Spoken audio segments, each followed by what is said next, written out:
الحمدللہ رب العالمین والصلاة والسلام علی سید المرسلین اما بعد فاعوذ باللہ من الشیطان الرجیم بسم اللہ الرحمن الرحیم. پڑھیے الصلاة والسلام علیک یا رسول اللہ وعلی آلک واصحابک یا حبیب اللہ. الصلاة والسلام علیک یا نبی اللہ وعلی آلک واصحابک یا نور اللہ. سرکار مدینہ راحت قلب و سینہ صاحب معطر پسینہ صلی اللہ تعالی علیہ وآلہ وسلم کا فرمان عافیت نشان ہے. اے لوگو، بے شک بروز قیامت اس کی دہشتوں اور حساب کتاب سے جلد نجات پانے والا شخص وہ ہوگا جس نے تم میں سے مجھ پر دنیا کے اندر بکثرت درود شریف پڑھے ہوں گے. صلو علی الحبیب صلی اللہ تعالی علی محمد صلی اللہ علیہ وسلم. بڑے مبارک دن اور بڑی مبارک راتیں ہمارے درمیان ہیں. سب سے پہلے کچھ بات کرتے ہیں قربانی کے حوالے سے. یہ کتنی بڑی نیکی ہے، کتنی بڑی سعادت ہے. حضرت سیدنا احمد بن اسحاق رحمۃ اللہ تعالی فرماتے ہیں، میرا بھائی باوجود غربت رضا الہی کی نیت سے ہر سال بقرہ عید میں قربانی کیا کرتا تھا. اس کے انتقال کے بعد میں نے ایک خواب دیکھا کہ قیامت برپا ہو چکی ہے، لوگ اپنی اپنی قبروں سے نکل آئے ہیں اور یکایک میرا مرحوم بھائی ایک چت کبرے گھوڑے پر، ایک خوبصورت 2 رنگ والے گھوڑے پر سوار نظر آیا اور اس کے ساتھ اور بھی بہت سارے گھوڑے تھے. تو میں نے پوچھا، یا اخی ما فعل اللہ تعالی بکا، اے میرے بھائی اللہ عز و جل نے آپ کے ساتھ کیا معاملہ کیا؟ تو وہ کہنے لگا، اللہ عز و جل نے مجھے بخش دیا. تو میں نے پوچھا کہ کس عمل کے سبب تجھے بخش دیا گیا؟ تو اس نے کہا کہ ایک دن کسی غریب بڑھیا کو بنیت ثواب میں نے 1 درہم دیا تھا، وہی کام آ گیا. پوچھا، یہ گھوڑے کیسے ہیں؟ بولا، یہ سب میری بقرہ عید کی قربانیاں ہیں اور جس پر میں سوار ہوں یہ میری سب سے پہلی قربانی ہے. میں نے پوچھا، اب کہاں کا ارادہ ہے، کہاں کا عزم ہے؟ انہوں نے کہا، جنت کا. اور یہ کہہ کر میرا بھائی میری نظروں سے اوجھل ہو گئے. سبحان اللہ سبحان اللہ. 2 بڑی اہم باتیں پتہ چل رہی ہیں اس سے. ایک تو کسی غریب کی مدد کرنا، ہمیں نہیں معلوم کہ ہم کسی کی مدد کر رہے ہیں، اس کے دل سے کیسی دعا نکل رہی ہے، اس کے دل میں کیسی راحت پہنچ رہی ہے اور ہمارے نہ جانے کتنے گناہ معاف ہو جائیں، اللہ کی رضا حاصل ہو جائے، جنت مل جائے. اور دوسرا جو قربانی ہے، سبحان اللہ، یہ انشاءاللہ جنت کی سواریاں بنیں گی، پل صراط کی سواریاں بنیں گی. آئیے ناظرین، میں آپ کو نبی پاک علیہ الصلوۃ والسلام کی قربانی کے حوالے سے کچھ حدیثیں سناتا ہوں. پیارے آقا علیہ الصلوۃ والسلام فرماتے ہیں کہ قربانی کرنے والے کو قربانی کے جانور کے ہر بال کے بدلے میں 1 نیکی ملتی ہے. We can't able to count our hair. ہم اپنے سر کے بال نہیں گن سکتے. تو قربانی کے جانور کے سر پر کتنے بال ہوں گے، یا پورے جانور پر کتنے بال ہوں گے؟ تو جانور کے جتنے بال ہیں، ہر بال، ایوری ہیئر کے مقابلے میں اسے 1 نیکی ملتی ہے. یعنی اٹ مینز اگر کوئی قربانی کرتا ہے تو اسے ملینز اینڈ ملینز نیکیاں ملتی ہیں. مبارک ہو انہیں جو قربانی کرتے ہیں. ایک اور جگہ نبی پاک علیہ الصلوۃ والسلام فرماتے ہیں، جس نے خوش دلی سے طالب ثواب ہو کر قربانی کی تو وہ آتش جہنم سے حجاب یعنی روک ہو جائے گی. یعنی قربانی، دیر آر 2 کنڈیشنز، خوش دلی کے ساتھ، اوپن ہارٹڈلی، بوجھ سمجھ کر نہیں، برڈن سمجھ کر نہیں، خوش دلی کے ساتھ، اور پھر ثواب کی نیت سے کی. ہاں یہ الگ بات ہے، کچھ لوگ قربانی دکھلاوے کے لیے کرتے ہیں، مجھے پتا چلے میں کتنے پیسے والا ہوں اور جناب میں کتنی بڑی بڑی قربانی کرتا ہوں. بالکل بڑے جانور کرنے چاہیے، ہیلدی جانور کرنے چاہیے، مہنگے جانور بھی قربان بالکل اللہ کی راہ میں خرچ کرنا چاہیے، لیکن نیت اللہ کی رضا، لوگوں کو دکھانا نہیں. تو پھر انشاءاللہ یہ جانور، یہ قربانی جہنم کے مقابلے میں آڑ بن جائے گی، روک بن جائے گی. ایک اور جگہ سرکار دو عالم علیہ الصلوۃ والسلام نے اپنی پیاری بیٹی خاتون جنت بی بی فاطمہ الزہرا رضی اللہ تعالیٰ عنہ سے ارشاد فرمایا کہ اے فاطمہ، اپنی قربانی کے پاس موجود رہو، کیونکہ اس کے خون کا پہلا قطرہ گرے گا تمہارے سارے گناہ معاف کر دیے جائیں گے. اللہ اکبر، سبحان اللہ سبحان اللہ. جانور کا قطرہ گرنا ہے خون کا اور ہمارے گناہ معاف ہو جانے انشاءاللہ. ایک اور حدیث سنیے، پیارے آقا علیہ السلام فرماتے، جس شخص میں قربانی کرنے کی وسعت ہو پھر بھی وہ قربانی نہ کرے تو وہ ہماری عیدگاہ کے قریب نہ آئے. اب اس میں سمجھایا گیا کہ اگر ہمارے پاس کیپیبلٹی ہے، ہم اس قابل ہیں، ہمارے پاس اتنی وسعت ہے کہ ہم افورڈ کر سکتے ہیں قربانی کو، اور جو شریعت نے جو اس کا نصاب رکھا ہے اگر ہم پورا کر سکتے ہیں تو پھر ہمیں قربانی ضرور کرنی چاہیے. یہ بہت بڑی سعادت ہے. آپ یقین کریں کہ عید کے دن، یعنی یہ جو عید کے ایام ہوتے ہیں نا، اس میں اللہ کی بارگاہ میں خون بہانے سے افضل کوئی عمل نہیں ہوتا. تو جہاں فرض نمازیں پڑھنی اور اگر قربانی واجب ہے تو ضرور کیجئے. اچھا، یہ آج کل بڑی عجیب لاجکس نکالنے والے، بتانے والے بتا رہے ہوتے ہیں کہ جناب قربانی اتنی ساری ہوتی ہے، اس کی بجائے کسی غریب کا بھلا کر دیا جائے. ان کو شاید پتہ ہی نہیں ہے کہ قربانی کی وجہ سے غریبوں کا کتنا بڑا بھلا ہوتا ہے. ویسے تو سوشل میڈیا پہ ہمارے بڑے تفصیلی کلپس موجود ہیں. پہلی بات تو ایک بات سمجھ لیں میں اور آپ کوئی بھی نیکی کرتے ہیں اللہ کی رضا کے لیے. اگر میرے رب کی رضا ان دنوں میں قربانی میں ہے تو لبیک اللہم لبیک، میرے رب کی رضا ہے میں قربانی کروں گا. میں ادھر ادھر کی باتیں نہیں سنوں گا کہ اس کے بدلے کچھ اور کر لو، اس کے بدلے کچھ اور کر لو. اور آپ غور کر لیں، ہر سال کچھ لوگوں کے پیٹ میں درد ہوتا ہے جب حج پہ لوگ جاتے ہیں کہ کروڑوں روپے خرچ کر کے وہاں کیوں جا رہے ہیں، کسی غریب کا بھلا کر دیں. اچھا جناب یہ کروڑوں روپے کی قربانی ہو رہی ہے، کسی غریب کا بھلا کر دیں. 12 ربیع الاول کو اگر کوئی لنگر کرتا ہے، نیاز کرتا ہے، خوشی میں لائٹیں لگاتا ہے تو کسی غریب کا بھلا، کوئی نہ کوئی لاجک لے کر آتے ہیں. یہ ساری لاجکس جو ہیں آپ ذرا غور کریں اس کے پیچھے معاملہ کیا ہے. کبھی بھی آپ کو یہ سنائی دیتا ہے کہ جناب اتنا مہنگا موبائل فون لینے کی کیا ضرورت ہے، کسی غریب کا بھلا کر دیں. اتنی مہنگی واچ آئی ہے اور جناب اتنی مہنگی گھڑیاں پہننے کی ضرورت کیا ہے، کسی غریب کا بھلا کر دیں. برانڈڈ کپڑے پہننے کی ضرورت کیا ہے، کسی غریب کا بھلا کر دیں. جناب نیو ایئر نائٹ میں اتنی آتش بازی کرنے کی کیا ضرورت ہے، کسی غریب کا بھلا کر دیں. اپنے بچوں کی شادی میں اتنے قسم کے فنکشن کرنے کی ضرورت کیا ہے. نہیں، آپ کہیں نہیں سنیں گے.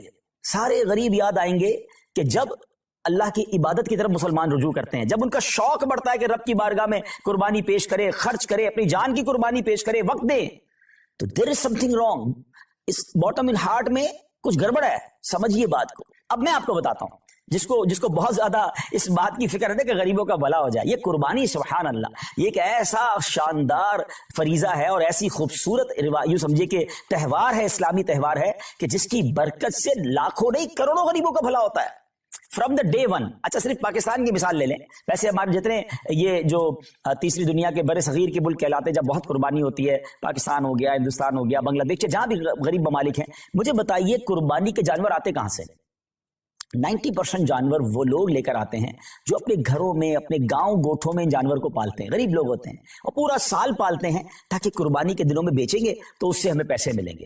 تو ان لاکھوں کروڑوں غریبوں کا بھلا ہوتا ہے جب قربانی ہوتی ہے. اچھا بزنس کا ماڈیول کیا ہے؟ What is the way to boost your business اور یور اکانومی؟ اس کا طریقہ یہ کہ ایک بندے کی جیب سے پیسہ نکلے اور وہ مختلف لوگوں کی جیبوں میں چلا جائے. امیر کی جیب سے پیسہ نکلے، غریب کی جیب میں چلا جائے. تو اب وہ غربا، وہ محنت مزدوری کرنے والے گاؤں گوٹ کے ولیجرز، وہ گاؤں گوٹ کے رہنے والے جانور لے کر شہروں میں آتے ہیں اور جناب اب امیر آدمی، اب جس کو اللہ نے استطاعت دی، وہ پیسے دیتا ہے اور ان کو گویا پورے سال کے لیے اتنی اماؤنٹ مل جاتی ہے کہ پورا سال وہ اپنا گھر چلاتے ہیں، نئے جانور پالتے ہیں. تو جناب پہلا فائدہ تو یہ ہو گیا. کہاں گئے پیسے؟ غریبوں کے پاس گئے. اچھا لیکن جب وہ جانور کسی منڈی میں آئے تو اس منڈی میں ہزاروں لاکھوں، یہ سمجھے پوری دنیا میں اگر دیکھیں تو لاکھوں شاید مزدوروں کا بھلا شروع ہو جاتا ہے. کوئی چارہ کھلا رہا ہوتا ہے، کوئی لوڈنگ کر رہا ہوتا ہے، کوئی ان کا خیال کر رہا ہوتا ہے، ان کا روزگار شروع ہو جاتا ہے. پھر جب وہ خرید کر گھر لاتے ہیں تو سوزوکی والے، ٹرک والے، ان کا روزگار شروع ہو جاتا ہے. اچھا منڈی میں صرف چارے والے نہیں، رسی والے، جانوروں کی خوبصورتی کی چیزیں ہوتی ہیں وہ بھی بیچ رہے ہوتے ہیں. ہزاروں لوگ آتے ہیں تو وہاں پر باقاعدہ سٹالز لگ جاتے ہیں، کھانے پینے کی چیزیں بکنا شروع ہو جاتی ہیں. کتنے غریبوں کا بھلا ہوتا ہے. اچھا جب وہ جو جانور آپ کے محلے میں، ہماری گھروں کے قریب آ جاتا ہے تو اب گھر کے علاقے میں، بلڈنگ میں چوکیدار اور محلے والے جو لوگ جانور سنبھالتے ہیں ان کا روزگار شروع ہو جاتا ہے. سارے تو غریب ہیں. اچھا ذرا اور آگے چلتے ہیں. اس کے بعد جب قربانی ہوتی ہے تو کون کرتا ہے قربانی؟ ہیں ہم خود تو نہیں کاٹتے نا جانور کو.